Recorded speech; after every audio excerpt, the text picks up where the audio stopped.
Years passed, but Bob never forgot to care for his grandmother's beloved garden as per her instructions. Little did he know that the garden harbored an overwhelming gift for him from the past.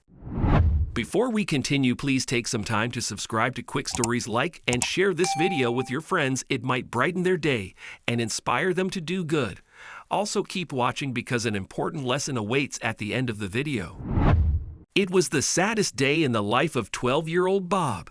He knelt and cried by her grave until his knees and eyes were sore. And still, the grief of losing Grandma Gracie didn't get any lighter. She had been the sole caretaker of Bob and his 3 younger siblings for 10 years since their parents passed away in a plane crash. And while Granny Gracie had grown weaker and more forgetful with age, she had never let it affect the comfortable childhoods of her daughter's children. But now that she was gone, another family member was suddenly very eager to take care of the children. It was Aunt Lacey, Granny Gracie's other daughter. Lacey was a woman in her late 40s, and the children hadn't heard or seen her much, given that she had opted for a life cut away from her old nag of a mother. Now, all of a sudden, she was in the humble house of Granny Gracie, crying fake tears and trying to lure Bob and his siblings with imported chocolates and false praise. "You, Matthew, are so talented. And Brianna and Lily, you girls are so pretty. I've got a bag full of dresses and shoes for all of you. Bob, for you too," Aunt Lacey cooed. Her sweet facade seemed to have worked on the younger boy and girls, but Bob was an old soul in a child's body, and he could see the lady's intentions as clear as day. Anybody who saw her would know that Lacey was in it to claim the only remaining property of her mother, the house. She would wait a few years until the kids could be sent away to high school or college, and then she would perhaps live off their salaries and buy a bigger, fancier house. "This dusty old dump is no good for you kids anyway," Aunt Lacey would say. "And that garden, can you even call that a garden?" That was a sentence that irked young Bob. He loved that garden just as much as his grandmother did. It was Granny Gracie's little corner of the universe that was in perpetual bloom. There were plants, shrubs, and bushes older than Bob himself, and each of them had a name too. Bob remembered all of them, just like he remembered which plant needed to be watered, how much and how many days a week, and which flowers bloomed only once a year.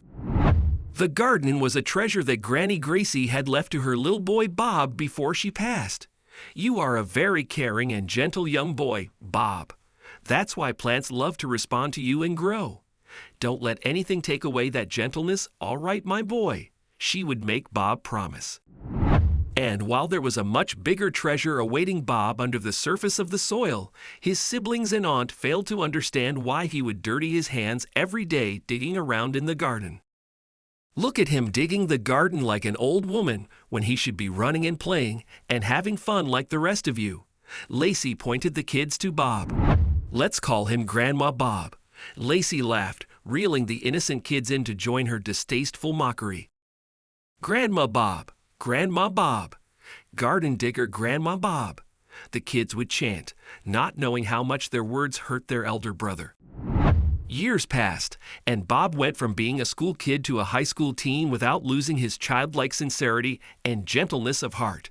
He studied hard, made tons of friends, and still, he never forgot to tend to his grandmother's patch of heaven on earth. And even though the siblings were now bigger and more mature, they mocked him along with Aunt Lacey for his obsession with the garden. Not that they cared to pick up a shovel or water a plant ever. On his 18th birthday, Bob woke up and walked straight to the garden, remembering what his grandmother had once told him. "Bobby dear, when you turn 18, I want you to plant 18 new seeds across the garden. You can plant them behind the bushes here, and you can choose any kind of plants you like." Bobby had been collecting different seeds for the past year, and he was finally ready to plant them. "This is for you, sweet grandma," Bobby mumbled to the skies before clawing the shovel into a perfect spot to sow a seed. But when the shovel dug the mud, it hit something unexpected. There was a metallic clang, and Bob was curious to find out what it was. To his shock, it was an old can of cat food, and when Bob opened the can, he couldn't believe what he had found in it. It was a roll of cash, $2,000, to be exact. Who has left that much money under the soil? Bob wondered and promised he would try to find out the rightful owner after he finished planting the 18 seeds. So he struck the shovel on another patch of mud, and strangely, he found another can underneath with $3,000 in it. Soon, every spot he was digging had a can full of cash, and within an hour, Bob had dug 17 such spots and collected more money than he had ever seen. When Bob finally dug the 18th time, he saw a note fall off the base of the last can of money. With excited, muddy hands, he read the words written in Granny Gracie's pearly handwriting. My dearest Bobby, Happy 18th birthday, sweetheart. You must be wondering how I knew you'd be here on this exact day reading this perfectly timed birthday wish. I knew that even after I left, you would have taken care of my garden with all your heart. I knew you would tend to every corner and remember every instruction, like you remembered the instruction I gave you for this special day. I knew you would sincerely dig up the spots, looking to plant more seeds like I asked you to. And that was the perfect way to surprise you on your 18th birthday. I asked our neighbor, Mrs. O'Donnell, to help hide these cans of money in the garden, knowing that only you would find it. Because let's be honest, your aunt or your siblings don't care enough about the garden to ever step on it. They wouldn't even know the right end of a shovel. Now, Bobby, I know you think this is a lot of money, but I also know you will spend it wisely with that intelligent, industrious head of yours.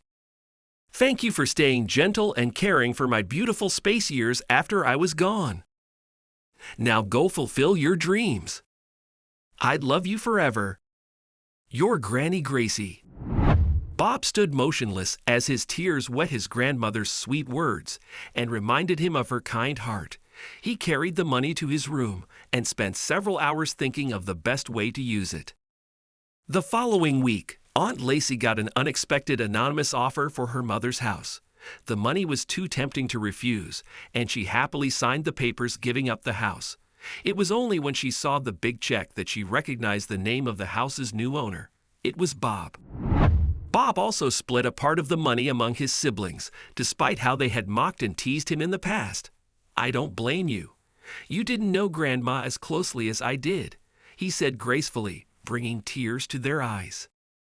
And finally, with the last big chunk of Granny's gift money, Bob got a degree in business management and transformed the old house into a cozy and intimate little holiday home.